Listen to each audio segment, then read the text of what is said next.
Ram Krishna Hari. Today's question is accepting the fault of others results in extreme stress. That is the reason why we are unable to accept the fault. So, this is the topic actually, because the spirituality always aims to accept the fault. Unless we accept our own fault, it is impossible to realize ourselves. See, if we really wanted to realize ourselves, realize our mistakes, then first of all, we must accept our mistakes. Only then the transformation can take place. But this is the spiritual fact. But actually, in general, normally what happens? The people are asking me, acceptance of faults increases my stress level for the two reasons. One, my self-esteem is totally collapsed. They will keep on nagging me by pointing that mistakes. You have done like this only, no, you have done like this only, no. So they will keep on pointing this mistake if I openly declare it outside.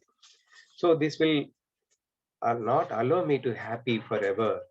So therefore, accepting my fault is very difficult in this current world. So this is the way people normally used to ask. Okay, for this topic, many of you have answered very nicely by saying that if you deny your fault, if you defense your fault, you assume yourself that you are happy, but that is not actually the real happiness. Actually, when someone find fault on us, automatically we feel that our ego got broken. So to make over it, we try to defend ourselves that I'm not doing any mistake at all. So by defending ourselves like this, we are increasing our ego. So the increase of our ego seems to be like a happiness, but actually that is not at all a happiness. And in fact, Jnanadev keep on tells that building ego never give happiness at all. But we strongly believe only ego gives happiness to us. When someone salutes us, it gives happiness to us. But Jnanadev strongly says that you should feel like dying when someone salutes you, because that is not a real happiness. So why this much difference occurs? What Jnanadev Jnaneshwari told is totally different from what we are experiencing in this current world. Why is this difference? Because we feel that the acceptance of fault gives much more stress. But Jnanadev says that the demolition of ego and acceptance of your fault gives a permanent bliss. How to understand this? And of course, as you told very nicely that ego satisfaction gives happiness, but that is not a real happiness at all. In ego breaking, there may be a little bit of sorrow, but that is not actually a real sorrow. That is going to be the stepping stone towards the permanent bliss. And this is the difference one must understand. By demolishing your ego, for a moment, you may feel difficult, but that will result in a permanent bliss. But by increasing your ego, for a moment, it may give a little bit of happiness, but that will result in a permanent sorrow. So this fact the people are forget, and that is why they are feeling like this. Okay, this is one such answer. Okay, when my part is comes, what I feel is, we know very well that our happiness or sorrow is purely decided by our own thoughts, our own mind. See, if someone salutes you, only then you feel happy. It is the program which you written in such a way that I will be happy only if someone salutes me. And that is that program which gives happiness to you. But if you rewrite the program, like how Jnanadev asks you, when someone salutes me, I will feel like dying. If you're reprogramming in that way, then really you feel dying only. So here what one must understand is the happiness or sorrow, it's purely decided by our own programs and not by the atmosphere or the situation.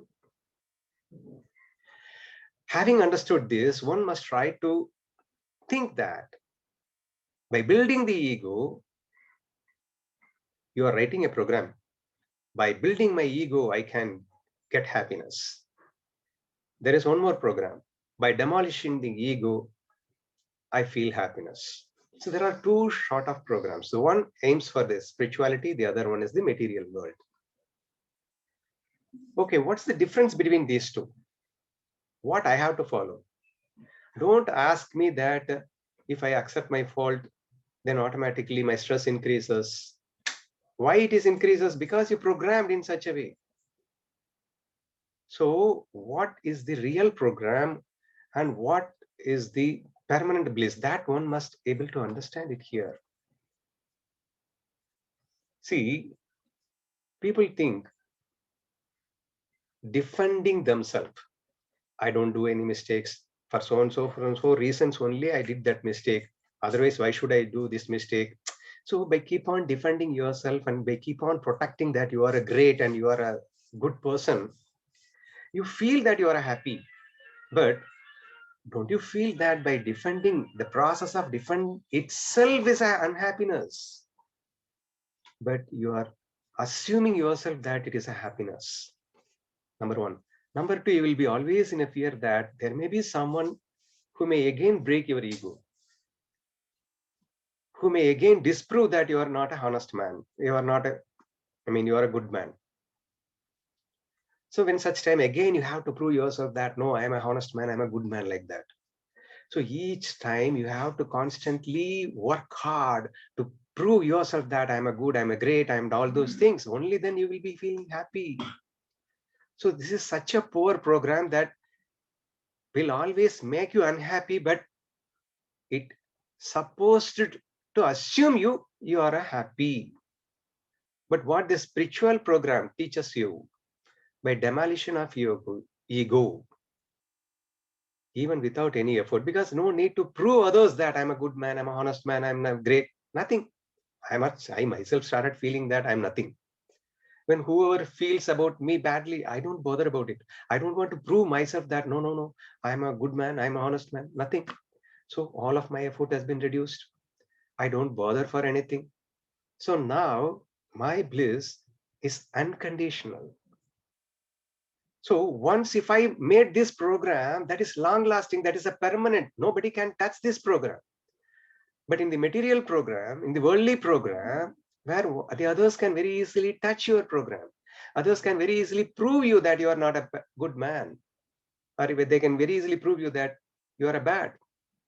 So each and every time when they prove you, you have to again and again and again work hard to prove yourself. You assume yourself that is happiness. But here, no work, nothing. You always feel happy for yourself.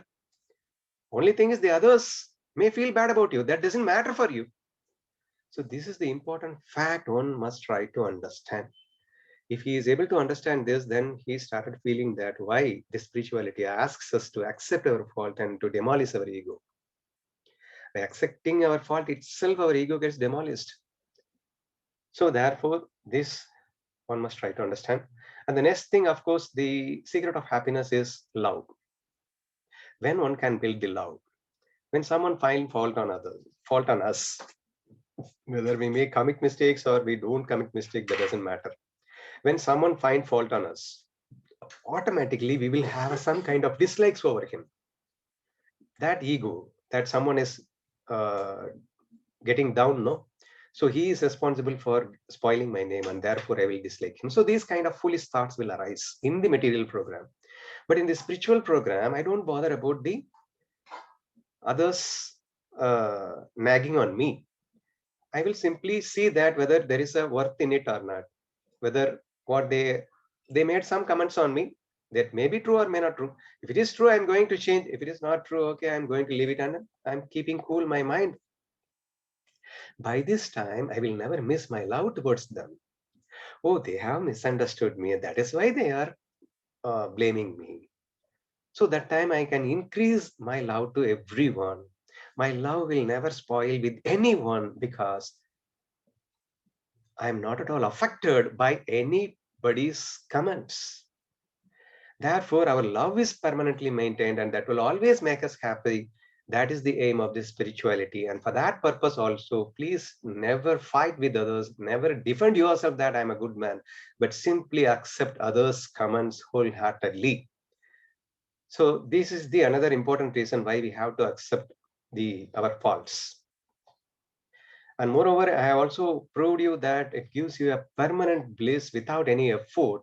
Naturally and automatically, we started feeling it.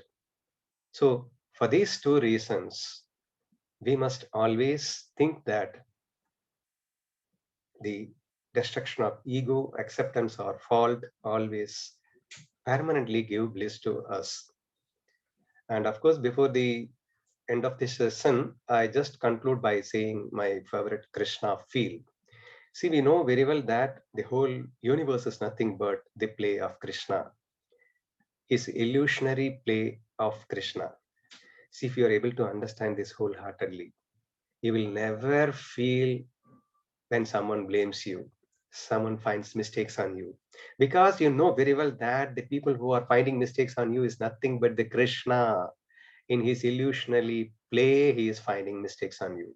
Whether you commit mistakes or not commit mistakes, that doesn't matter. It is the play, it's a fun, it's a game. And that too, we are playing with our own Krishna, the most lovable man in this world, the only man in this world.